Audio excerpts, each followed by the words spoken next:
what do those Palestinians on the ground, what do they want? What does they see as the priority in a solution at the end of this? They want freedom, and they want freedom, and they for sure their priority is to protect Masjid Al-Aqsa. That's one of the main priorities. Doesn't matter what happens, they want to protect Masjid Al-Aqsa, and that must remain in Muslim hands. Do you think there's a threat to that? I think there is a threat to that. The following is a conversation with Mulana Asim Awan. They are a commercial property lawyer and senior partner at Green Olive Solicitors, as well as an Islamic scholar. Mulana Asim has travelled many times to the West Bank and Al-Aqsa Mosque in Palestine, and it was fascinating to gain his insight into the Palestinian people during this war. With the rise of far-right activism in Europe, we discuss the rise of Islamophobia in the UK. To support our channel, please like and subscribe and check out our other sponsors in the description. And now, this is us getting a second opinion from Molana Asim Awan. Assalamu alaikum, Mulana Asim. Walaikum assalam, rahmatullah. It's very nice to meet you. Thank you for inviting us to your solicitor's office. Yeah, no, it's a pleasure. Thank you for inviting me to partake in the podcast. No, I'm very much looking forward to this conversation today. So can I start with, you are a lawyer by background. How did you actually develop this interest? Well, when I was a teenager, every teenager thinks about what they're going to do and Yes. what career they're going to have. I was in college, but actually my intention was to study Islam. And that was my main motivation and my desire. But at the same time, naturally, I needed to have a profession. So I had to look at the options available where I could study Islam, but also I could qualify with a degree to allow me to progress to a career. Yes. And then I came across Hijaz College in Nuneaton. Yes. And so that gave me the option of studying Islam full-time, but also the option of completing an LLB degree. And my brother is also a lawyer as well. He had qualified by that time. And a lot of my teachers were also lawyers. So then it seemed like a natural path for me to take. I can't say that I had a passion for law ever since I was 5 or anything like that. It was more circumstantial. I think my natural skill set inclines towards this field as well. In terms of in my A levels, I did English, history, and philosophy, so I wasn't really a science kind of a person. So yeah, that's basically how it ended up happening. Yeah. You've known my family for a very long time. I think you've done all my cousins' nikahs and maybe even my aunties and uncles' nikahs. Yeah. And yes, we met each other. You met my father when you were studying and working in Hijaz, and your brother as well. So that's why I was very excited to have you on, because it's not just what we're going to talk about with law and Islam, but then also just talking to, another friend as well. So Yeah. that's interesting. No. Okay, so you wanted to do a professional career, even though, yes, you wanted to study and be with Islam, let's say, full time. So this practice that you have, Green and Olive, is this a family practice that you have? Is it with you and your brother? I guess, how did that come about and form? Well, yeah, Green and Olive Solicitors. We've been operating now for about 9 years or so. Yes. It's the brainchild of my brother, Mulana Asim Awan. He's been a solicitor now for, probably about 20 years or so. And he'd worked in quite a few different practices. And then he wanted to start up his own firm. And so the partners are two, Molana Tayyib from Belgium. He's also a Hijaz graduate. And so my brother started the firm. Molana Tayyib joined him. There was also another solicitor who was a trainee at that time, Sahib, who was with my brother right from the very beginning. Then it started off very small, one room, one serviced office in Digbeth. And then slowly but surely it grew and grew and grew. And by that time, I'd already started practicing elsewhere in another firm, in a different field, actually in personal injury law. And so eventually I just joined my brother about 5-6 years ago now. Okay. And so ever since then, it's alhamdulillah, it's grown quite a lot. We were originally in Digbeth, but we outgrew that quite quickly. Even though we didn't have any front-facing offices, but alhamdulillah, I like to think we did a good job for people and just through word of mouth, referrals, and things like that, then eventually we had to find another place.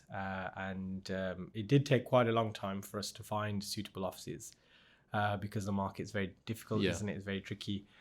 So then you have the issue of finding space. Is it, are you going to rent? Are you going to buy? But then this building came for sale, which is quite rare in this area. Slap bang in legal central in the city centre, you don't get very many properties that come for sale.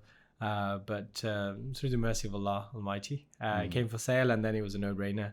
And so we were able to purchase the property and renovated. We had to do quite a bit. Lovely. We had to do quite a lot of renovations. And so now, alhamdulillah, we're looking to move things forward. Right. So in terms of starting that law journey, was it your brother who got you interested, or did you see something in your brother? I saw in my brother, but also my teachers and guides, Sheikh Faisal Uqtab Siddiqui, Sheikh Noor Uqtab Siddiqui, and Sheikh Zain Uqtab Siddiqui. They're all lawyers, aren't they? And so that was something that I kind of grew up seeing. So in my early teens, although lawyers and also them being Molanas. They're also Islamic scholars, and so that's a known pathway. It was basically it was the path that I was always exposed to. So as a young teenager, although you don't have cemented ideas of exactly what you want to do, but naturally you're molded by those around you, aren't you? And what attracted you about their characters or how they were to lead you towards that path of being a lawyer and also studying Islam? I mean, it was a message that we saw, which was actually delivered to us as growing up, in terms of having both deen and dunya, being professional, but also being competent in the Islamic sciences. That was always the vision, that was always the idea. But also when I looked at my brother and I looked at our teachers and guides, then they were very rare. We definitely saw them as role models, because they were those who were able to speak about Islam and had a good understanding of Islamic law, but then they were also able to advise people on secular legal matters. And they had a lot of respect in the community, and they were able to help so many people. And so it was very inspiring. And so the teachers were there, but then their students, i.e. my brother and a few of his other friends, who were part of the same process. And I'm a lot younger than my brother, so when you see that in front of you, that's kind of the path that you like to take. And it's quite unique, I would say, even in today's day and age. And so that's basically how it kind of all developed. Ultimately, these are the plans of Allah Almighty. You just have to have an intention to do the good things and the right things, and Allah Ta'ala opens up the paths thereafter, really. I do want to at some point go into Deen and Dunya and discussing that, and that's something I also contemplate. I did want to at the start talk about your law work. I guess, what do you enjoy most about being a lawyer? Could you talk about what is a lawyer? What work do you do? What do you enjoy? Yeah, sure. Well, the term lawyer is a bit vague in the UK. It's actually a lawyer is an international term. In the UK, you have two types of lawyers, quote unquote. You have solicitors, and then you have barristers. So barristers are those who do court advocacy. They are those who literally go to court and speak to judges and represent clients in the courts. And solicitors are those who are client facing, who engage with clients on whatever legal matters that they deal with. In terms of what interests me, I think, in day-to-day practice, I deal with commercial property at the moment. I have done civil litigation, family, and a couple of personal injury. So I've done a few different areas. I think overall in legal practice, one of the things which I do value is that it sharpens your tools, i.e. your skill set, and the cross-transferable skills as well. So an eye for detail, being able to analyze documents, to be able to assess someone's situation and advise them on how to resolve those issues. I mean, even though they might have legal issues, but if someone approaches you with an Islamic issue, then you sometimes the principles are the same, aren't they? And you're able to look at documents for them, help them, advise them. So that for sure is something which I do value, and I think it's a good skill to have. In terms of day-to-day practice in the property profession, I think one of the good things is that it keeps you on your toes, because in commercial property, every case is different. And even though it's not adversarial, so we're not in dispute, if let's say if a client of mine is buying a property, a commercial property, we're working with the seller to facilitate the completion of that transaction. So we're not working against them, as opposed to if you've got a claim against someone for outstanding debts, then, you know, that's quite adversarial, quite a, you know, stressful environment to be in, very hostile can be as well. So in commercial property, we don't have that. It's you try to help each other to get the deal done, obviously acting in your client's best interest. But each case is totally different. I mean, someone might be buying a plot of land, someone might be buying a block of flats, someone might be buying a factory, you know, an office, might be leasing something. And so there's, you know, you have to always keep your mind alert. And it can be stressful. It can be difficult as well, but I do welcome that, because if you do the same thing again and again and the process is the same, then it can become quite monotonous, and I don't think I'm necessarily wired in that way. So yeah. So you're saying the law work may be monotonous because it's just knowledge that you have, but actually the difference is maybe the relationship with your clients, working with them through their personal challenges or story. Yeah, but in commercial property, it's not monotonous. Yeah. Other areas of law might be, but even the legal work is not monotonous, because you have different scenarios. Yeah. So let's say someone's got a commercial property, they want to refinance that. So you have to work around the refinancing with lenders. But then somebody wants to buy a plot of land that they want to develop. So you have to look at it from a different lens from the first case. So you have to say, okay, you're buying this plot of land, and then you have to think about all the pitfalls and the challenges of development.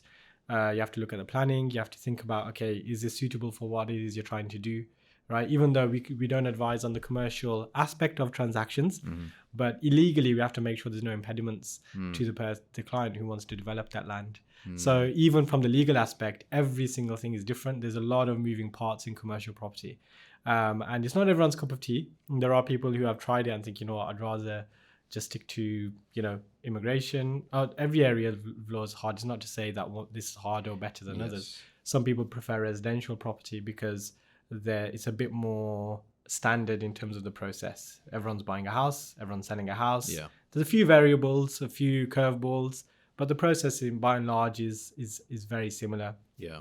Some people prefer that, which is fine.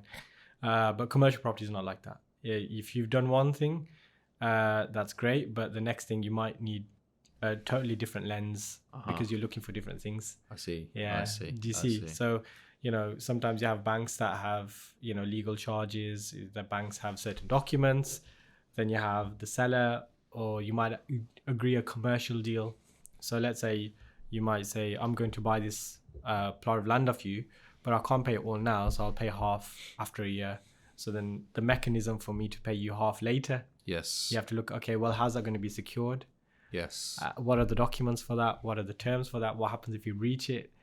Do you see? So, you know, when you look at commercial property, a lot of the time, by and large, it's business people who are engaging in those transactions, and they might have a totally different agreement between themselves, which you then have to make it legally. So you like that dynamicness of how it is? Yeah, I not think just I think a scenario, but then also working.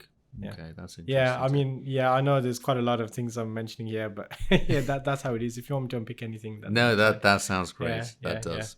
Yeah. What I wanted to ask is, I know you do commercial law, but I did want to ask about, I guess, more residential and property law. Yeah, sure. And I think a big question, our main audience is younger people. A big question they're asking is how to buy a house. That's seen as like the next step, an aspirational step. Could you talk about a step-by-step guide? How would someone go about buying a house? Okay, yeah, sure. I mean, the first thing is financing. Yeah. You can't buy a house without finance. Of course, if somebody has lots of money, then that's not an issue. But most people don't have enough money to pay a deposit, or they struggle, or they try and save enough to pay a deposit, which is normally 10%. So let's say you find a house for 200,000 to 250,000, depending on the area. Then you have to put a bid in. Usually through agents, you'd have to put an offer in. If your offer gets accepted, then that property is taken off the market. And the seller will then engage with you with the intention of purchasing that property. So concurrent with that, the person looking to buy would have to engage usually with a mortgage broker. A mortgage broker is somebody who just finds mortgages for you depending on your financial circumstances. Yeah. So there's plenty of them around. So you speak to the mortgage broker / advisor and say, look, I want to buy a house. I want to buy it for about 250. This is my income. They'll take whatever financial details from you, and then they will come back to you with which banks are offering mortgages for the amount you need and the percentage of the repayments and things like that. So that's something that doesn't have to happen before, but it must happen at least concurrently with the legal process of actually buying that property from the seller. So that's one aspect for sure. If you don't have finances, you can't proceed. Yeah. Which is usually the biggest hurdle. Yes. Yeah, of course it is. It's the biggest hurdle. So then once the legal process starts, the seller will have solicitors and the buyers will have solicitors. And that's crucial. Sometimes people think that, we don't need solicitors. I'd rather save $1.5 on legal fees. But you have to have solicitors on both sides. The reason being is that there's a lot of money changing hands. One of the reasons is, so the buyer solicitor has to act on behalf of the buyer, but also they will act on behalf of the bank. Okay. Right? So the reason being is that the buyer is obviously buying the house, but the bank is essentially paying for the house. And so the bank has a big interest in that house. They have a huge interest. And so they want to make sure that the money that they are giving for the purchase of that house is structurally sound, it's got no issues, all of those kind of things. So the bank will instruct you to do that legal due diligence on their behalf as well, right? So you got two parties. You're acting on behalf of both usually, right? So yeah, the buyer will have to have solicitors. The bank's not going to release the funds to the buyer because he can just pocket it and fly off to Australia and into the sunset. So we're regulated. We have to look after that money. All right. So that's from the buyer side. From the seller side, it's the same thing, that they have to have solicitors. Reason being is their solicitor will receive the money, isn't it? So they're selling, so they're going to receive the purchase price. But the chances are that they will already have a mortgage, usually. So when the buyer sends the payment or the purchase price over to the seller's solicitor, right? Then the first obligation that the seller solicitor has is to pay off the current mortgage. Yes. Right? Yes. Yeah. So it follows. So then when the buyer buys it, they buy it free of the existing mortgage and they have their new mortgage in that place. Right? So that makes sense. So naturally, they have to have solicitors to action that. So that's one reason. The second thing is that as buyers, the buyer solicitor, let's say I act for the buyer solicitor, the buyer himself or herself, we have to do legal due diligence. So that means we have to look at the land registry documents. We have to collate what you call searches. Searches are a pack of different documents that give you information about the property. So you have a local authority search that gathers all the information that the local authority has about that property and puts it in one document for you.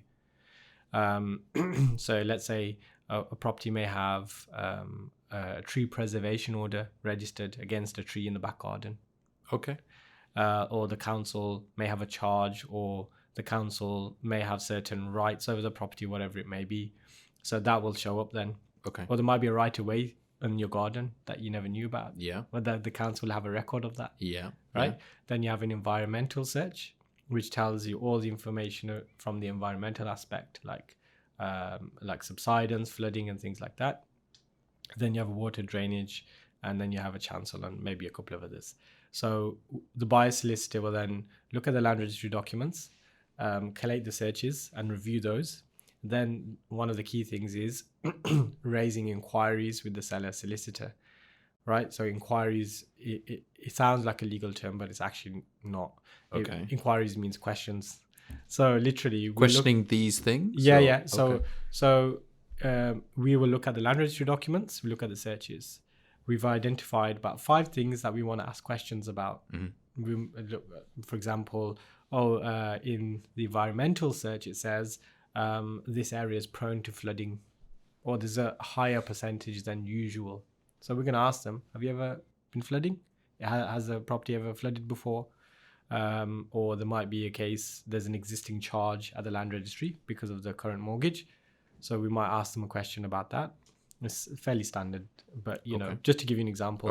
Okay. Yeah. So then what happens is when they engage with us, we'll write to the other side, have correspondence, we'll finalize a contract which binds the parties. We will raise inquiries, and the seller solicitors answer those inquiries. At the same time, the buyer will get the mortgage ready, and then eventually there will be what you call an exchange of contracts. Yes. These are all in my notes that I have perfect. to ask Yeah, about. if you want, This is good. This is the detail I wanted, to be honest. I think this is the detail people wanted to hear. Okay, perfect. Yeah. If there's anything that you want me to elaborate on, if I'm just talking for too long. So, I've seen a conveying solicitor. Is that what you're referring to as a buying solicitor? Conveyancing is the name given to the process. So conveyancing solicitor is someone who deals with buying and selling residential property. Fine. Yeah. So if I say I do conveyancing, that means that I'm a solicitor who, I mean, you might not be a solicitor actually, you might be a licensed conveyancer, but anyway. So if I say I do conveyancing, that means I'm a solicitor who deals with buying and selling residential property. And then another term I've heard is memorandum of sales. Was that the last part that you're talking about, checking for environmental aspects of the houses? No, it's actually the first part. So what happens is when you have an offer accepted via an agent, usually that agent, the document that they circulate with the buyer's details, the seller's details, the purchase price, and all of the information, that's known as a memo of sale. Yeah, so it's the memo which sets out the terms of the sale that have been agreed initially. Yeah. And who designs the memorandum sales? Is that your solicitor, the agents? Yeah, the agents. That's that would be their job. All right. So they confirm to both parties, solicitors, we've agreed a sale. These are the terms. That's called a memo of sale. Fine. But it's not binding. That's the key thing. That's what you call subject to contract. Yes. So these are the terms agreed. Subject to finalizing the contracts. So you have a memorandum of sales that's created by the agents. Yeah. And then the subject to contract, is that after when you do all the checks on the property? Yeah. To say, you know, here are the issues or here are the questions, and once those questions have been resolved, then you create a contract? It runs concurrently, to be honest. But the first thing you do is the seller solicitor would draft the contract, send it to the buyer solicitor. Okay. The seller solicitor will also give the land registry documents proving their client's ownership. To the buyer solicitor. The buyer solicitor will then look at those. They will review the contract. And then the parties can amend and agree that contract. They'll look at the land registry documents. If they have any questions on that, then they will raise those with the seller solicitor. They will then apply for their searches, get the searches back, and they'll ask questions to the seller solicitor on the searches if there's anything. Yeah. So once the parties have agreed that contract, both of them will sign, and then the solicitors between themselves will exchange contracts, meaning they will date the contract, which binds both parties then. Right. Have you ever seen examples where people have wanted to not have a solicitor, maybe wanted to save on it? And does that work positively or negatively? Well, yeah, I mean, the thing is, in residential, people might suggest that they don't want to have a solicitor, but they'll learn very quickly that they have to because they're getting a mortgage and all of those kind of things. So I think with residential, people realize that they need a solicitor. Commercial, sometimes you have the scenario where people are trying to cut corners and say, look, you know, you just prepare the lease. Because it's not just buying and selling commercial property, it's also leasing a property. So you just prepare the lease, I'll sign it. Okay. And I mean, there's no law against that. But at the same time, it's risky for that person because sometimes they don't read anything. They don't know what they're signing. And there is a lot of risk involved in that. So in terms of buying a residential property, for people who are listening now, you would say you need to get a mortgage broker you need to get a buying solicitor if you're wanting. So If you're buying a property. If you're buying a property, are these all the people you need involved then? So, yeah, you need a mortgage broker to arrange your mortgage. Yeah. You need a solicitor to deal with your conveyancing, your transaction. Other than that, you might want to get a survey done, an independent. Would you recommend surveyor. it? I've read, I was doing reading about it. Do you recommend having a surveying of the building? Yes, You do. We do. I mean, we actually put it in our engagement letter to get a survey. Most people opt not to because they think it's a house, it's fine. Yeah. You know. When is the best time to do it? Before you buy the house? After? Well, it's before, because once you bought it, it's too late, isn't it? But then, correct. But then you could be getting a survey when you end up not getting the house. Yeah. So look, there is a risk of investing some money in your due diligence. As well as properties do go very quickly now. Yeah. I mean, the thing is, you'd agree the sale first. So once you've agreed the sale with the seller, and the solicitors are now in correspondence with one another, you can just engage with a surveyor to carry out a home survey. Can you agree the sale, but then you do the survey, and then you realize there's significant work, and then pull out? You can't do that. Yeah. Nothing's with no binding. cost. Well, there's no binding apart from the cost of getting the survey. Yeah. You can pull out. I mean, you might have to pay your own solicitor's costs. So let's say just before the contract becomes binding, if you discover something which is a deal breaker, you can withdraw from the transaction. That's not a problem. Okay. But then you will probably have to pay some fees towards your solicitor's costs. Okay. But you would recommend that? Yeah, I would recommend it. Yeah. Fair enough. Yeah, sure. Okay. I guess I know you don't do residential property work, but I guess at this practice, have you seen a change in how your practice has acted in terms of house prices have gone up, cost of living is being more challenging, there's probably more paperwork and more cost in terms of actually going through the process that we've just gone through now?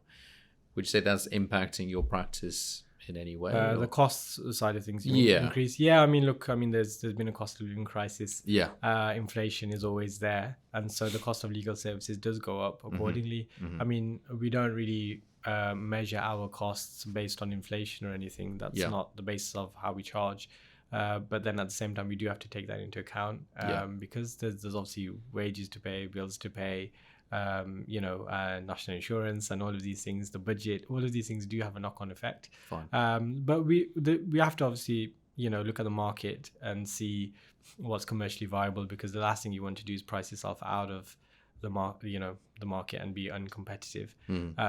But yeah, it's challenging, but no, alhamdulillah, we're very busy, and we've always been quite busy. Okay. What we find is that if you do good service for people, they don't mind paying a little bit more. And that's basically the approach we take.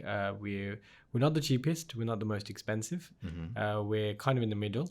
But what we do like to say to people is that we will give good service. That's nice to hear. That's what we find is most helpful. What is your best advice for people listening for first-time buyers when buying a house? What's your best advice? Best advice, yeah. I think I would say choose wisely, don't rush, and just make sure it's affordable. Okay. Because the thing is sometimes people have this thing that they'll overstretch themselves, and it causes them great issues afterwards. So everyone has to start somewhere. So look at things whereby if you can compromise, getting on the property ladder in some shape or form is better than not getting on at all.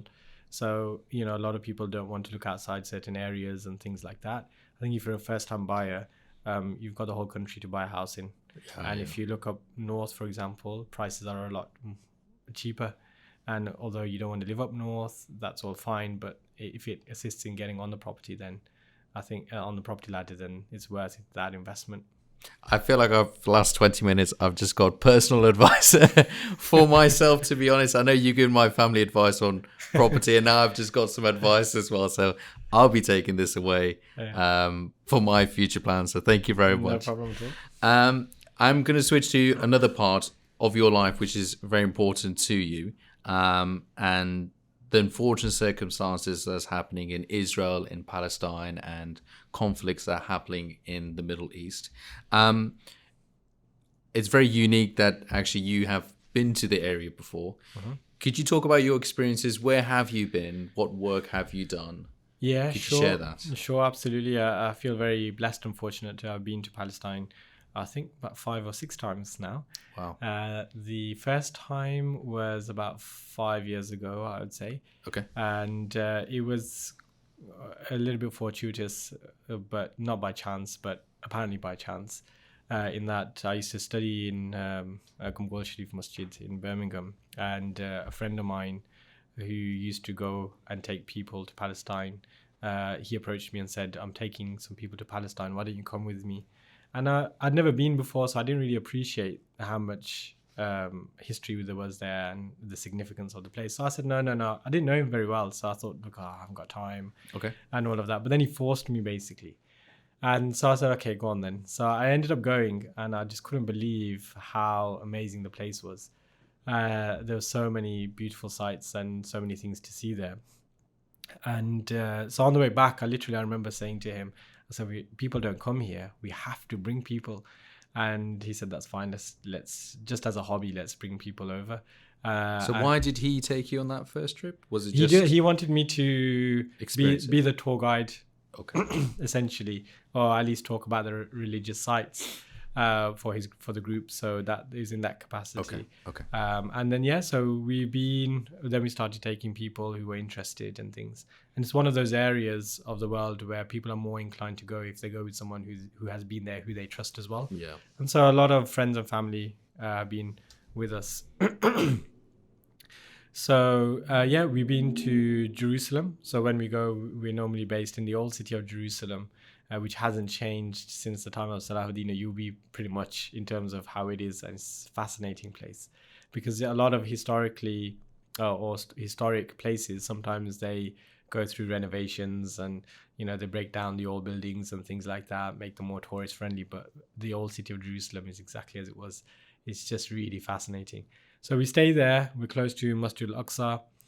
So we go around there, show everybody around the various mosques there. Then we go to the West Bank as well. In Hebron particularly, that's where the Prophet Ibrahim alayhi salam, the Prophet Yaqub alayhi salam, the Prophet Ishaq alayhi salam, and the Prophet Yusuf alayhi salam are all buried in the same masjid there. Wow. We also make a stop in Bethlehem, Jericho, pass by the Dead Sea, and a few other places in the West Bank. Okay. We've been to Nablus as well, and the Jordan, the border with Jordan. So we've been there as well. So yeah, that's amazing. Yeah, that's amazing. So you've been 5 times. Yeah. And you said, when was the most recent time that you've been? June 2023. June 2023. Yeah. And we were just talking before. That was before the October bombings that was happening in the Gaza Strip. I guess the angle that I wanted to talk to you about was, you've been there, you've spoken to Palestinians and maybe even understood some of the issues. I guess, how are people there? What are their thoughts? What are they thinking? What are conversations that they're having? I think when anybody ever goes to the region or visits Masjid Al-Aqsa, it's a double-edged sword. The reason being is that they for sure see the immense blessing there is there, because Masjid Al-Aqsa is mentioned by name in the Quran Sharif. Allah Ta'ala himself says that we have blessed its surroundings. So if Allah Ta'ala in the Quran is saying that we have blessed its surrounding, then what can you say about Masjid Al-Aqsa itself? So the scholars say that it is the epicenter of blessing. And it's the place where the Prophet ﷺ went on the Mi'raj. So he finished his horizontal journey from Mecca, Masjid al-Haram, to Masjid al-Aqsa. And then he went on his vertical journey through the 7 heavens and back again. So it's the end of one part of the journey and the beginning of the next part of the journey. So you can't imagine how much blessing and light there is there. So that for sure comes through. It's like a magnet. It is, honestly, once someone goes there, you just want to keep going again and again and again. So that, is the overwhelming sense. But then at the same time, when we go, we always speak to, we know some people there, we speak to the locals, and it's very heartbreaking to see the situation that they find themselves in. And it is an eye-opener because, most people have social media, and, their understanding of what's happening there is through the news, and, podcast, social media, like I say. But when you see it yourself, you realize there are other angles to the suffering and the difficulties that you wouldn't otherwise appreciate. So I think, one example is the financial and the economic struggle that they go through. The people in the old city of Jerusalem or thereabouts, they have very, very difficult time in terms of starting jobs, opening businesses. They have to have licenses which cost, hundreds and thousands of shekels, which is a local currency which they can't afford. So if you can't even afford to get the license to operate, let's say there was one of the teachers there, he was saying he had a bakery, but he couldn't afford the license. So you can't start unless you have that. So a license to even have a shop? Yeah, to have a shop, to start a business, it costs hundreds and thousands of shekels. And if you step out of line in any way, shape or form, you will be fined thousands of shekels that you can't afford again. Wow. So it's a one way of oppression. It's not just literally the bullets or the fighting, but it's the economic struggle that they face. Wow. Where in and around the old city, speaking to local shopkeepers, they used to say that it was like a typical souk, like in Morocco and Egypt, and it's really hustle and bustle. They used to be in one small shop. One shopkeeper was mentioning that he had a really small shop, but he had like 3-4 people working in there because it was so busy in times gone by. Mm-hmm, mm-hmm. But then once they prevented or put blockades on who can enter into the old city, because there's Palestinians in the West Bank, they can't get to Mosque Al-Aqsa unless they're of a certain age. So there are people who hardly ever come, who never come, and have never been, because they're putting blockades for stopping checkpoints, people. Checkpoints and things, and restrictions and things like that. So the shopkeepers are saying, look, we used to have 3 or 4 people working in the shop. Now we've just got one. And if you go there, it's very quiet. In the old city, the footfall is, How far? Sorry, is Old City? How far is it to the masjid? So you have Mosque Al-Aqsa, which is actually a compound. So people think the Dome of the Rock is Masjid Al-Aqsa. Yeah. That's the Dome of the Rock. Yes. But the Masjid Al-Aqsa is actually the whole area. Okay. That's the name of the compound itself. Within Masjid Al-Aqsa, there's there's 6 masajid, 6 masjids, right? So that's in the heart of the old city. So it's got various exits. So if you go out or any of the exits, you're into the old city. Okay. So then there's a couple of hotels in the old city. But then you get to the outer limits of that is just like walking within the old city, like old cobbled floors and things. Yeah. When you get to the end, that's when you get onto the main road. Right. So you have the masjid, the old city, which is attached to that. Yes. And then when you get to the end of the old city, that's when the normal city, the roads and the shops and everything starts. And there are challenges for even local Palestinians to even get there, because of blockades and maybe checkpoints, unnecessary stopping of people to get there. Yeah, absolutely. Wow. Yeah, absolutely. Wow. It's really hard because you see armed guards everywhere with loaded guns. Just Does that impact your experience when you've made a holy trip? Well, it's heartbreaking, isn't it? Because you can clearly tell that there's an occupying force there that ought not to be there. People who have got nothing. They're just going about their daily lives, but they're just surrounded by armed guards in uniform everywhere. And any little things happens, and they know that there's going to be real issues. So wherever you go, you can't escape it.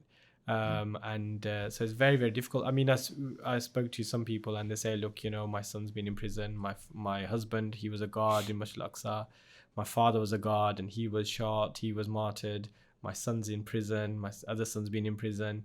And sometimes they almost see it as a badge of honor, because in terms of they stood up for the cause, for that fight for freedom. And if they suffer as a result of that, although it's tremendously difficult, they see it as rewarding for them, isn't it? But yeah, so that's the thing. Yeah. That's interesting. Yeah. You've talked about the economic side. What about, I guess, maybe not on the West Bank, I don't know. Is there issues with safety, with health, with food poverty? Is that an issue there? Yeah, all over. Because ultimately the borders are controlled. What goes in and out is controlled. the success of the community is all under, occupying forces, isn't it?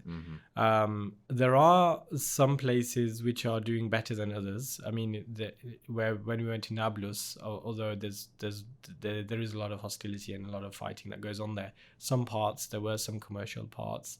So, but even then, it's difficult for them. In and around the old city of Jerusalem, there's a lot of poverty. Although there is food there. It's not like you can't access food. There is, but prices are very expensive. Is it expensive, or is it actually because in the area there are Jewish communities there, as well as Palestinian communities?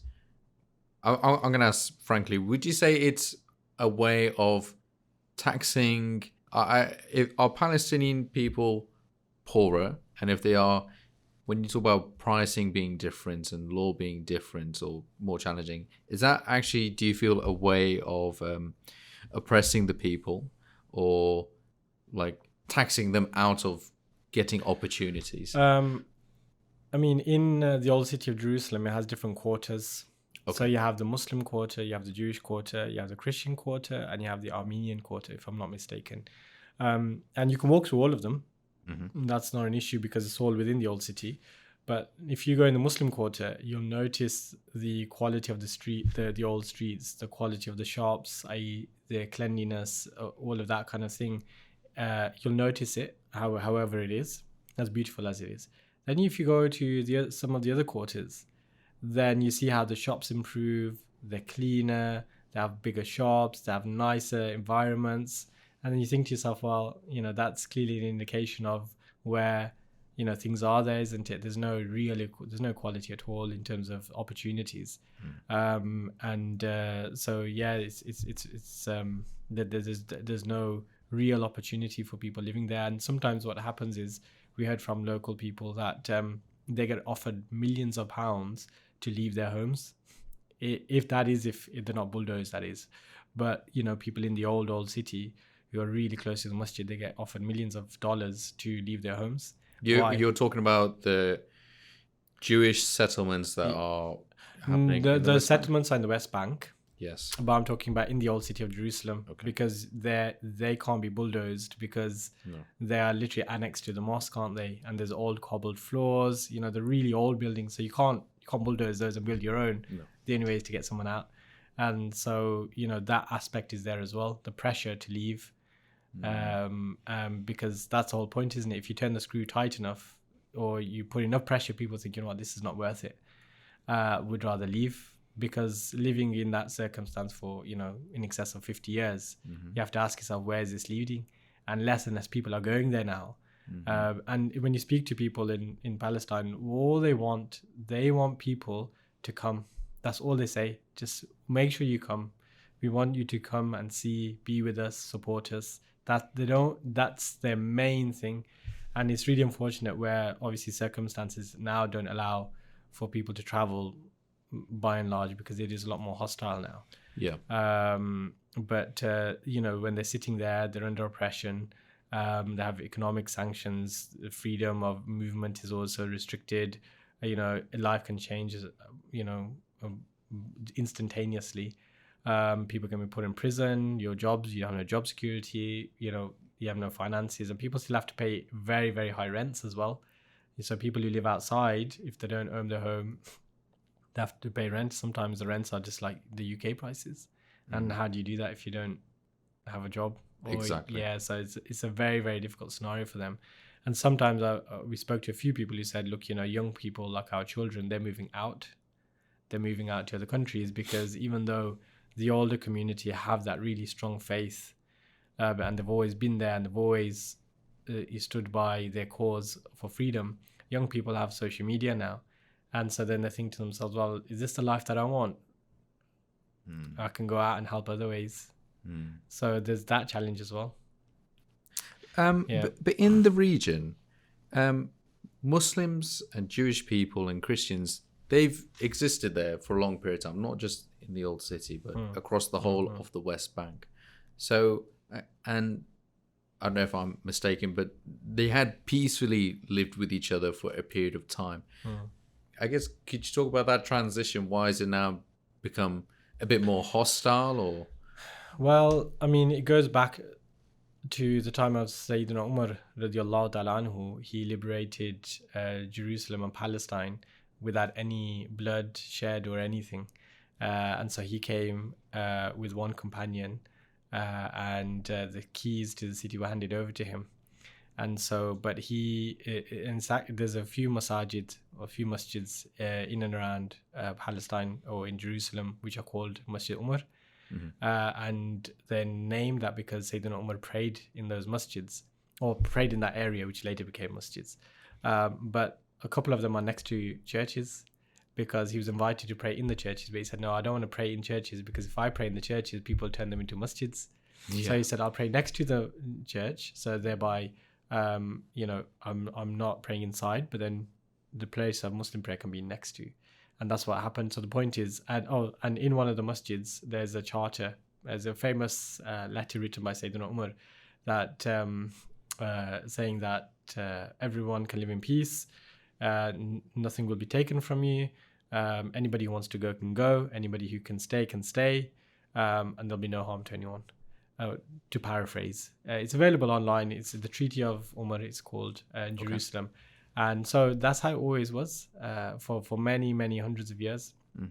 And even after the time of Salahuddin al-Ayyubi rahmatullah alayhi, when he liberated Jerusalem again, then there was peace. There was peace for many years. It's only very recently when after the Balfour Declaration and the Jews started moving over there, and then the Zionist project started. That's when it all became a bit very hostile. Do you see this conflict, this war, a religious war, or do you think as the main predominant factor, or do you see it as other issues, whether that's social or geographic, I think political? How much does religion play in this conflict? I think there's, of course, a religious aspect to it, because that area is sacred in Islam, but Christians and Jews also have a claim to that in their own scriptures, and it's unique in that all prophets, the majority of prophets, spent time in and around Palestine and Jerusalem area, and so it does have a historic relevance to all Abrahamic faiths. There's no doubt about that. And so there is that element to it, and even in Islam, the future is also there, and it's the fact that the whole world is focused on a tiny piece of the globe is fascinating in and of itself. It's not even so tiny in the grand scale of the world, but everybody's focused on that. That tells you how important it is in the grand scheme of things. But I think we can't be naive to suggest that all of those people who are claim right to that land and occupying that land and things like that is just based on religion. It's just a religious right. I mean, in the 21st century, religion is not the overarching consideration that most people have, and most governments, they're not religiously minded. They're secular minded, aren't they? They're what's in their financial interest, what's in their interest regards to power, geopolitics, influence in the region. Everybody just wants to cement their own legacies, isn't it? From a governmental point of view, they might use religion as an excuse to say, well, we have a right under religious scriptures to the land, but that's not the motivation. I mean, I don't think that's why case. I asked, because from my understanding, they have. I'm talking about the occupying powers. Yes. I wouldn't say their genuine reasons are not religious. I mean, because the ultra orthodox community, they're against it as well, aren't they? So from your conversations with people on the ground, with Palestinians, do they see it as a religious debate between let's say the formation of Israel, or just Israelis, and who has the right to which part of land? Do they see as a religious divide, and that's why Yeah, Palestinians do. I mean, from the Palestinian point of view, it's very much the religious side, which is the overarching consideration. Yeah. And look, the fact of the matter is they've been there for centuries and generations. But haven't Christians and Jewish people been there for? They've coexisted. The point is that they've lived there and been in charge of those lands for generations without any issue to any minority. But to now all of a sudden have an occupying force take over their land, bulldoze their communities, set up refugee camps, and basically disarm them, not give them human rights, and total, set up an apartheid. That's not tolerable, is it?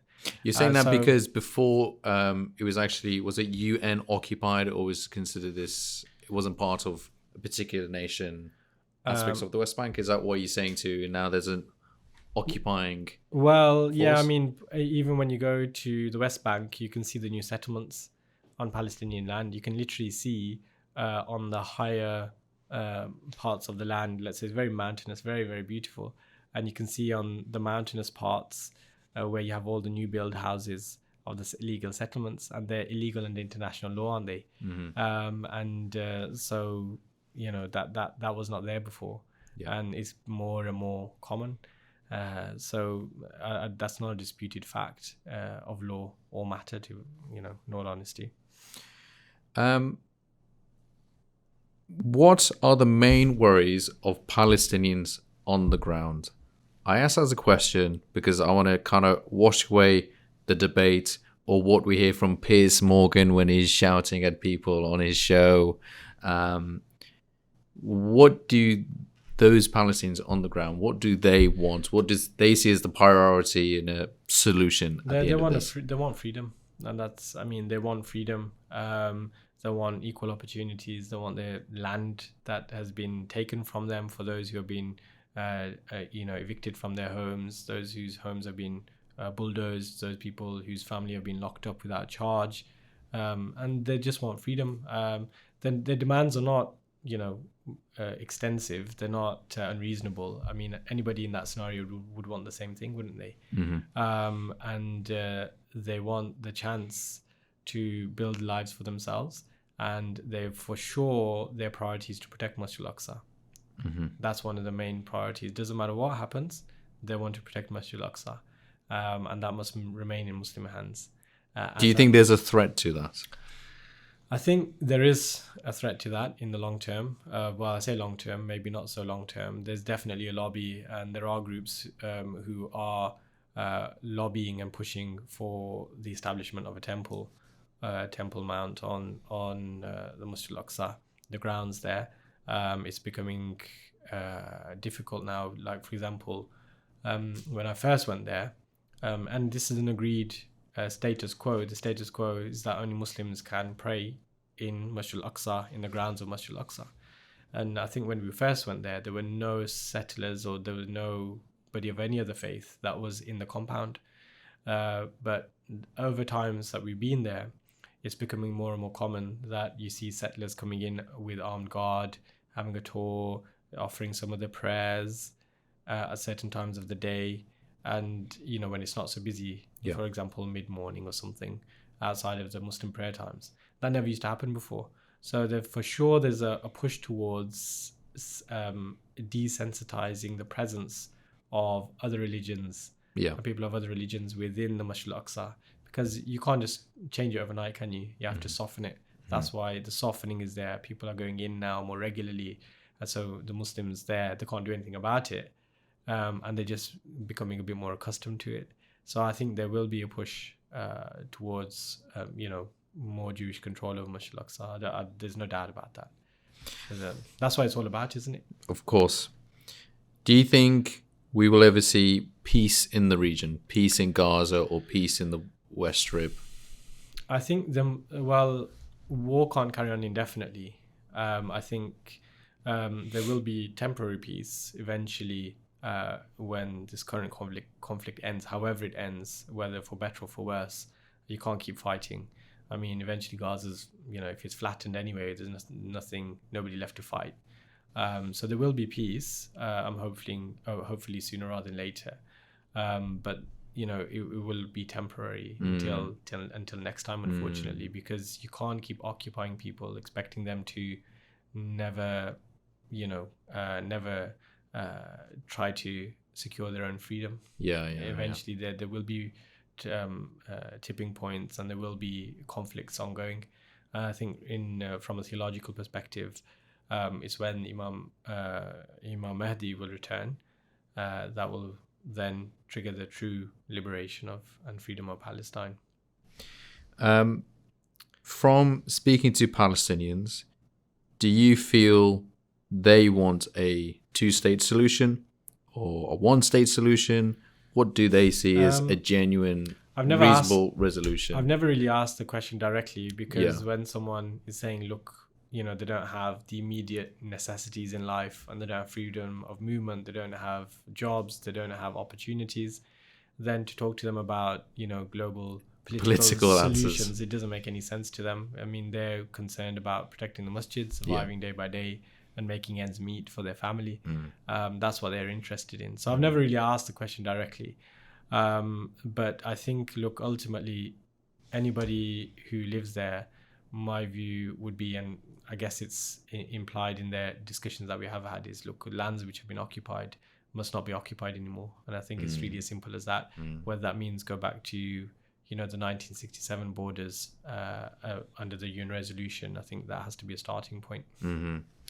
And another question I wanted to ask is, do you feel, I don't know, have you seen it? Is there a humanitarian crisis happening in Gaza, happening in the West Bank? Do you feel that actually is happening? Yeah, for sure. I mean, it's well documented. It's all over the news. It's recognized by the UN. All of the charitable international charities have mentioned it. So I don't think that's in any doubt whatsoever. I mean, anybody who looks at Google Maps or any kind of report by any reputable third party will acknowledge and accept the fact that there is a humanitarian crisis there. I mean, international journalists aren't allowed in. What does that say? Trucks have not been allowed in, food's not been allowed in. The government as well has confirmed, or they did confirm right at the outset, that blocking food, water, electricity, all these things are justified. And we've heard numerous accounts of that. So I mean, we've never been able to go into Gaza, but in the West Bank as well, there are people. I mean, they are struggling. I mean, settlers now are becoming emboldened by the right-wing government, and so they are being more and more aggressive, more now than ever. And when one side has all the arms, all the ammunition, all the army, then it's a very, very dire situation. Thank you for sharing those experiences. There's been a lot of debate about this, and we were discussing before, what do we want to talk about? And I think your insight, because you have been to Palestine, the West Strip, also been to Syria, Damascus as well, it just gives a bit of insight rather than hearing the fiery debate, but just understanding a perspective. And all our prayers do go to Palestinians or anyone in the Middle East who are being impacted, whether that's family, finances, health. Our prayers go to those people. I want to move on to another topic now. Yeah, sure. Something more local. I want to talk about Islamophobia in the UK. I love listening, for Eid Namaz, going to Jakeman Mosque, and you're mostly there every Eid. And listening to your teachings to myself and other young Muslims that are there. This has been a big topic that's been talked about recently. So can we talk about Islamophobia? How would you define Islamophobia? Some people debate the definition or what it means. I don't want to go into that, but how would you define Islamophobia? Well, I think the name speaks for itself, isn't it? It's a phobia of Islam. Yes. So somebody has an unjust and ill-founded fear of Islam and Muslims. And I think basically that has to be the definition, even though I believe the government was supposed to define it and have a whole inquiry about it, but I don't think it got off the ground, did it? No. So that's how seriously they take it. Fine. I don't even think they have an accepted definition. Fine. But I think ultimately it boils down to people's ill-founded fear based on prejudices that they have. So then, what is the line to? Are people allowed to debate, let's say, Islam being in the UK, or how it's practiced, or how Muslims practice their religion? To then, when is considered it being Islamophobic and offensive and derogatory? Where is that line for you? Well, I think there's no disagreement with regards to the practicing of religions in the UK. Yeah. That's a given. Everybody's allowed to. Freedom of religion is a right that everybody has in the personal capacities and things like that. I don't think Muslims or anybody has any issue with people critiquing Islam or critiquing practices of Muslims and things like that. So I mean, it's an open society. It's a free press, and although there are limitations, of course there's limitations in everything, but I think one of the calls that we have been making, and I think is very important, is that any discussion has to be based on civility, has to be a civilized discussion based on merits, based on actual information, and should not be used to stoke tensions in any community. And I think that has to be one of the basis of any discussion that people have. Fine. Okay. So you think it is legitimate and fine to, have discussions about Islam, yeah, just like but then at the same time it shouldn't be based on misinformation. It shouldn't be based on prejudices. It shouldn't be in a mocking way. It should be based on respect, and it should be based on genuine interest to have that discussion in order to better people's understanding. It shouldn't be with a negative frame of mind where actually we're just going to have very emotive headlines which are not based on anything in particular, just to stoke up tensions between communities, isn't it? But also, I think for example, since the 7th of October, there's been a spike in Islamophobic attacks. Yeah. But do you feel some of that debate is justified? Some people had debating. There are people who lie on two sides of the debate when it's Israel versus Hamas.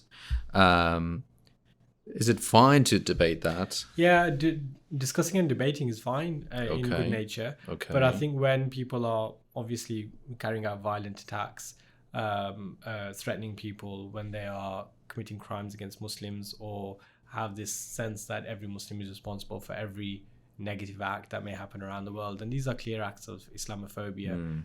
They're not acceptable in any shape or form, are they? But if somebody has a concern or wants to discuss the Palestinian position, for example, in this conflict, then that should be discussed. If somebody has a different view, then that should be respected as well. Okay. And there's plenty of debate shows which are ongoing, and talk shows, and that's welcome, because if anything, it just broadens our horizon as to what are the different perspectives, and how can we are we correct in our perspective, in our view, or not.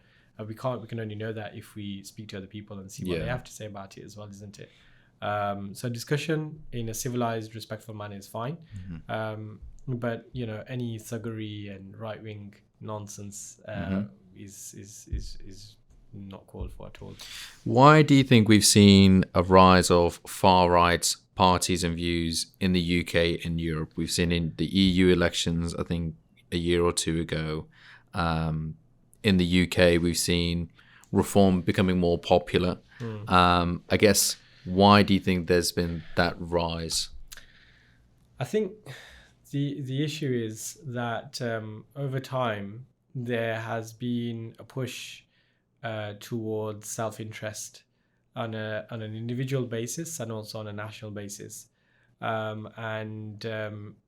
was a time where people looked towards global status, global economies, working together for the greater good. Obviously, the whole EU project was on that basis, isn't it? Stronger together than apart, But now I think the narrative has changed to say, well, because people are going through very difficult times as countries, but also as individuals. And so there are people now who just say, well, look, we just need to look after ourselves. And anybody who's not from us, then, they're not welcome anymore and things like that. So people have taken it to an extreme. Yeah. For sure, because there's no doubt that those who have migrated to this country since the 60s and 70s have contributed to its success tremendously.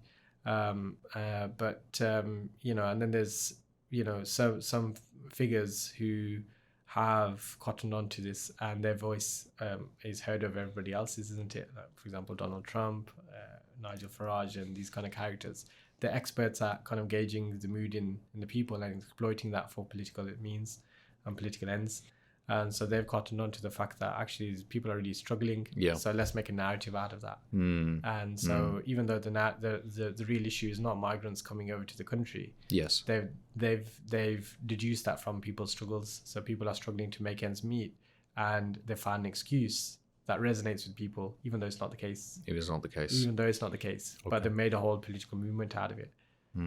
Yeah. So, So I wanted to use this time to, I guess, the points that I've heard in the debate, and then I just wanted to hear a response to it. So in the general election, in the campaign, Nigel Farage said, a growing number of Muslim young people do not subscribe to British values, in fact, despise British values.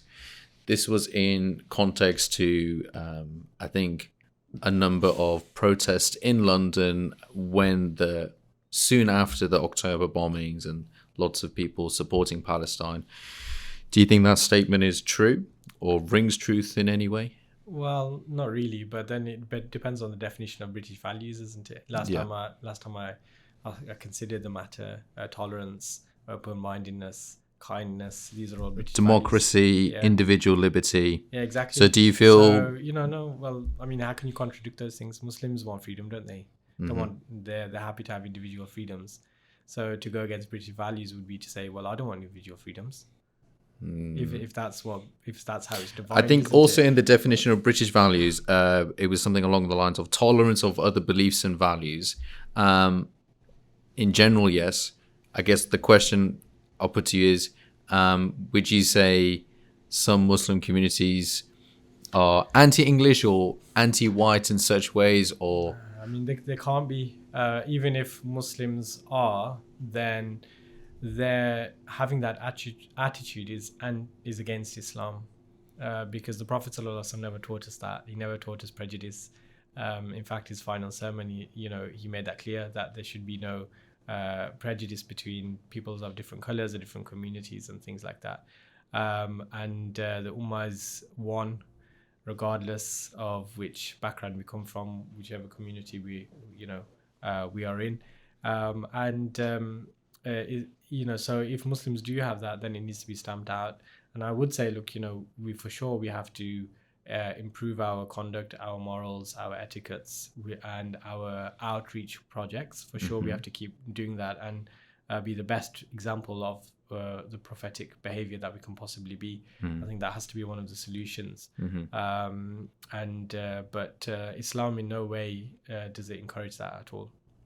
Yeah. So, but I guess I think a lot of it did, of these issues came soon after the October bombings and lots of protesting happening in London.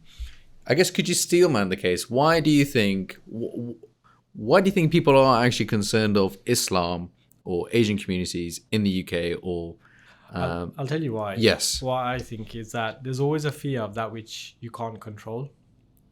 Okay. And there's a fear of that which doesn't bow down to pressures to assimilate, right? Assimilate, not integrate. Okay. Muslims are totally integrated into the country. They're in every profession, every walk of life, every aspect of the community and the society. They're contributing tremendously.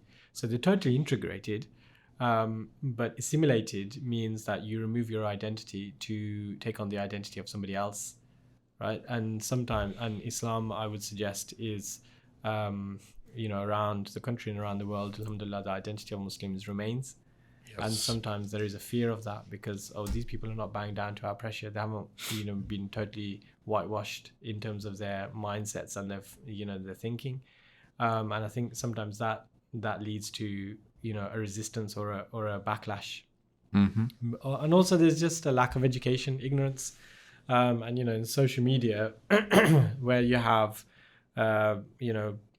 people who have there's always there is always people who have prejudice and ignorance and ill-informed opinions. So when they see someone who is actually voicing their opinions, then that gathers momentum, doesn't it? People like Tommy Robinson and people, and those kind of characters, they just kind of galvanize people with that mindset, and then it just snowballs, because if what he says, that's what they follow. Okay. Yeah. All right. You said Muslims, not Muslims, but communities don't need to assimilate, which is to lose their identity. How would you say Muslims are integrated in society? What do you think? What is the definition of integration? To be integrated means to be part of the society in a meaningful way. Okay. Yeah, and in every way, we could say. But that doesn't mean to say you have to be the same as everybody else. They're not the same things. So, for example, if someone's a doctor, if someone's a lawyer, someone's an engineer, someone's working for the community, paying their taxes, contributing to the community overall, they're homeowners, they're business owners, then I mean, what more integration can there be than that? What's left? Exactly. What's left to integrate into? Yeah, exactly. Okay, not going to the pub doesn't mean you haven't integrated, does it? Yes. Simple. So if you look at any part of the society, Muslims have integrated into that. And I think what people struggle with is this idea that despite our integration, we still have an identity of Islam within our personal lives. Yes. So even though we're lawyers, even though we're doctors, we still go to prayers. Yes. And people think, oh, well, you haven't integrated. No, it's not about integration. That's about a greater purpose that all Muslims have. And they don't lose that purpose. They don't lose that identity, notwithstanding the fact that they've integrated. And so I think the thought process people can't really understand, because a lot of people who don't have religion, they have nothing else in their thought processes. They have nothing else in their minds. And so when somebody does have, they can't really make heads or tails of it, and they haven't really thought it through properly. Another comment Nigel Farage said is, I can take you down certain roads in Oldham, and their English is not the main language being spoken. There's people there that actually don't choose or want to speak English, and actually make white communities feel uncomfortable. Do you see that ringing true in any way, or? I think, look, people should speak English. Yes. I don't think there's any doubt about that. And I think within the Muslim community, there's a big gripe about that. You'll know as well that, most sermons in the mosques are in a different language. And the people who are complaining about that is not Nigel Farage. The Muslims are complaining about that. The younger community are saying, look, we've been here for 40 years. How can it be that we don't have sermons in English? Yes. Yes. So, it's, I mean, I don't know about the intimidated part or the whole quote I wouldn't agree with. But for sure, the Muslim community and our leaders and our representatives and the community members should speak English. And if there's an older generation that don't speak English, I would suggest that their contribution in society is waning anyway, because they're an older generation. And it wasn't integral for them to speak English in the first place, but to force like a 70-year-old lady, no, you have to start speaking English. It doesn't make any sense. But if you see that contribution that lady has made by, for your argument's sake, she's got a family, her children are educated, her grandchildren are educated, you can't then say, oh, well, she's useless because she can't speak English. She's contributed tremendously to the, in her own way, to the British society by raising children who will be able to speak English, who probably are professionals and who are taxpayers. Yes, exactly. They're taxpayers. Exactly. And they're doing a job, and any job is serving the public in a way. Yeah, and there might be valuable community members. So I think, it's a bit misconceived to say that people don't speak English. Those who don't speak English are, I would say, who came very recently, in which case there should be, mechanism and education for them to speak English. Yes. Or the older community who, like I said, don't really have a community role anyway. Right? But the younger community, the leaders, the imams, the scholars, those who are community figures, they must speak English. I agree with that. Okay.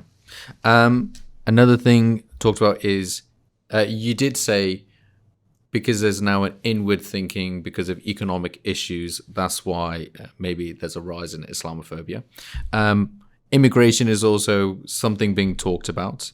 And actually, it's now a mainstream political view of not just reform, but even, let's say, Conservative Party and the Labour Party. They feel immigration is too high.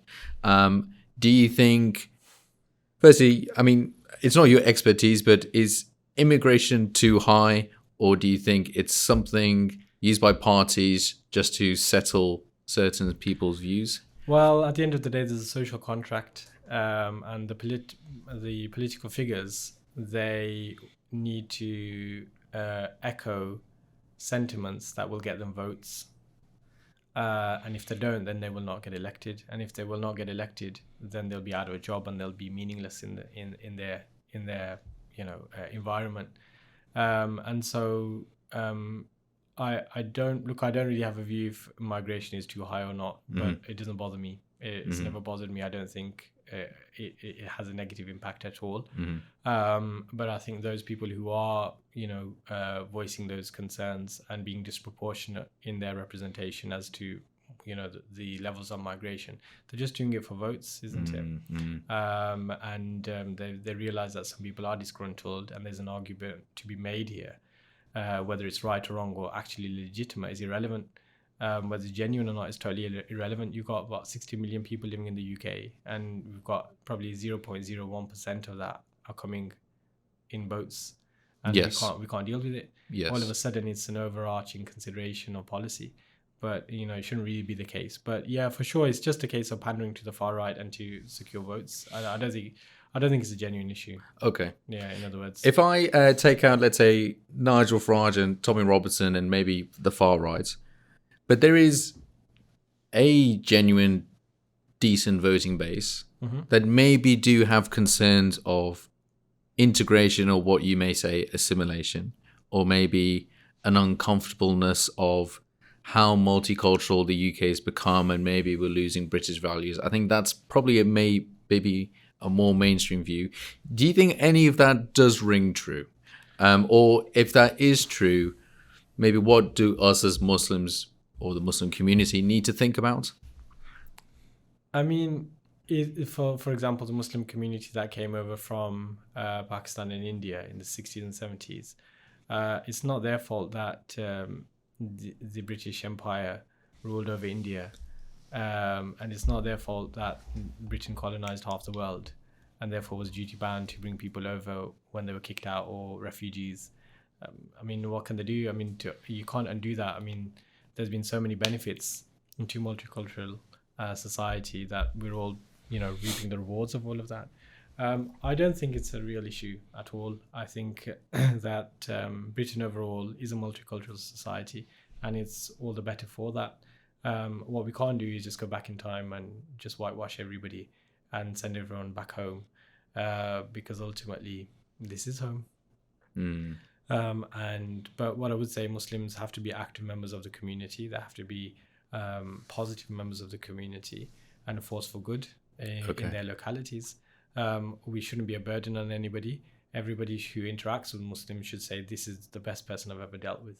Whether it's in a professional capacity, in a personal capacity, as a neighbor, as a friend, as a relative, when they meet a Muslim, they should never feel burdened by that. And I think maybe that's one of the reasons is, people, which contributes to an anti-Muslim narrative, is that such people have never had positive interactions with Muslims. Okay. And I think of the recent, following the October the 7th, I think there were riots up north, and there were counter demonstrations, and one of the imams, he went over and spoke to the far right extremists, hugged them, spoke to them, gave them food, gave them tea, and that's how you break down barriers.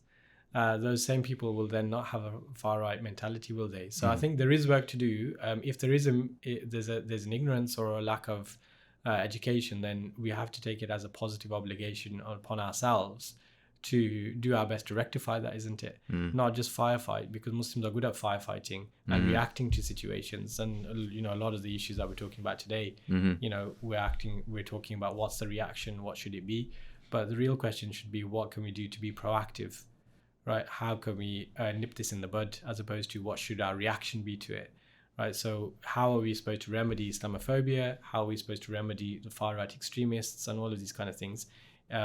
I would suggest that there's a few different things we can do. The first is to be, as I said, outward facing in our own mentality. One thing that Muslims do is that we tend to be inward facing.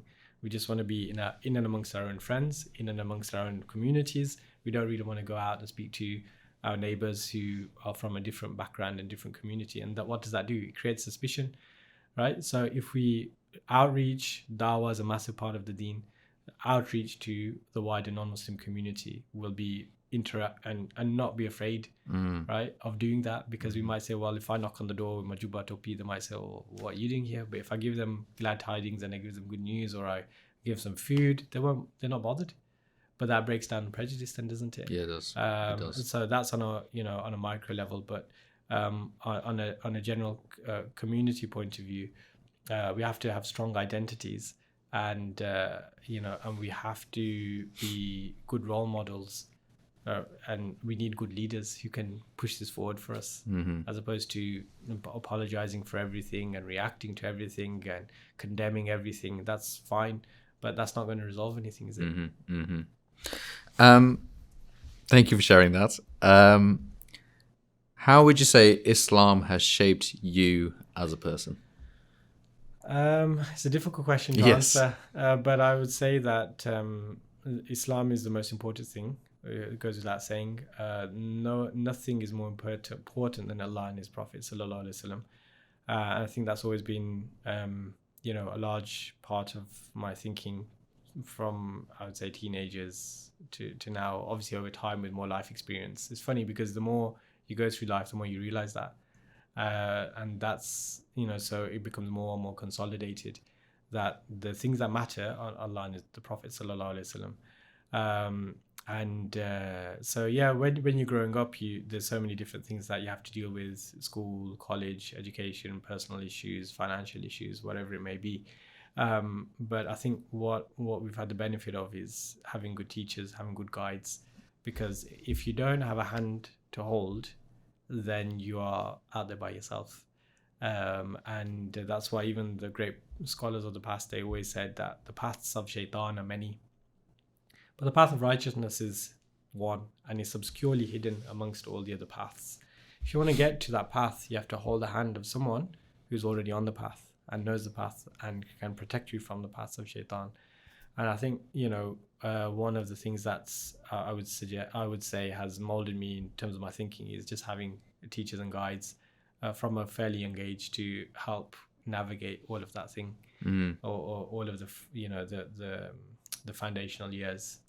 But it's the best thing you could ever do is be connected to Allah and the Prophet sallallahu alaihi wasallam, and that is the only motivation. That's the only thing that matters. That's beautiful to hear. Could you tell us your favorite verse or quote from the Quran when you're in a moment of being very stressed, or moments of being very overwhelmed, or let's say if you're in a quiet place, what's something that you think about? Okay, what do I think about if I'm really troubled? Inna ma'al usri yusra. There's a verse in the Quran Sharif. Indeed, with great difficulty comes great ease. And so the thought process is associated with that is always to remember that this time will also pass. So it's a good reminder. And there's a story behind this in terms of one of the sultan's leaders of the past. He asked his vizier for some advice, something like this, and he had a ring made, and he said, this time will also pass. So he said, well, what does this mean? He said, when you have good times, you look at that ring and remind you that this will also go, so don't get ahead of yourself. And when you have bad times, remember this ring, because it's a reminder that this will also pass as well. So I think that's probably how I deal with those things. If we ever have difficulties and things, is that, just to see it in perspective. Also that la yukallifullahu nafsan illa wus'aha. Allah Azza wa Jal doesn't burden anybody with more than they can bear. And difficulties that come, they have only come to assist or facilitate your ascension. That's what they're there for, isn't it? And that's why Allama Iqbal, very famously, he says that don't fear the opposing winds, O eagle. They have only come to facilitate your ascension in flight. So when the eagle is flying, and if there's opposing winds, what does it do? It actually makes it go higher and higher and higher. Right. Do you see? Yes. So there's a whole topic behind that in terms Yeah. of the wisdom of hardships and how to deal with them, how to contextualize them and how to think about them. But these are some of the things that how it goes.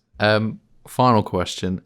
What advice do you have for young people, young Muslims who are maybe living in a very hateful world? What advice do you have for them? Young Muslims living in a hateful world, Hmm. I would say, don't forget Allah and the Prophet Sallallahu Alaihi Wasallam first and foremost.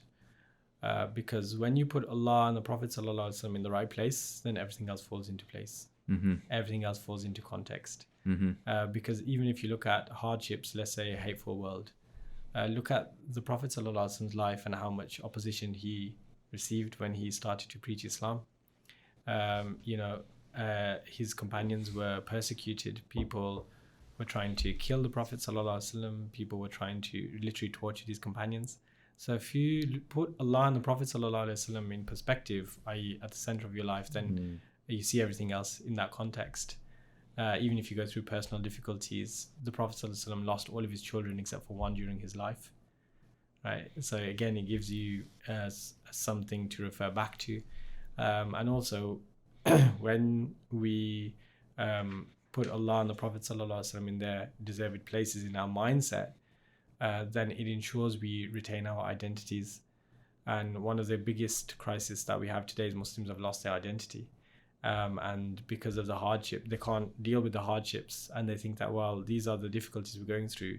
How can I kind of make those easier for myself? Let me just forget who I am and become who they want me to be. Because if I become who they want me to be, then half the issue is resolved, isn't it? Because I'm jumping in, metaphorical bed with them. But how is it that we can prevent ourselves from falling into that trap? Is again just preserving our identity. And we have to do that because it's crucial. But the beautiful thing is, if we do that, that's not an affront to everybody else. Yes. Actually, that will facilitate harmony in the community. And your inner peace as well. Your own inner peace, but by preserving our own identity and having Allah and the Messenger Sallallahu Alaihi Wasallam, that will actually bring tranquility to everyone around you, your whole community, your whole society, your whole neighborhood. Yes. And so this Islamophobia, right wing, all of these kind of things can be resolved if we model ourselves on that. I mean, obviously, there's a lot more things to say in that regard, but that's the key.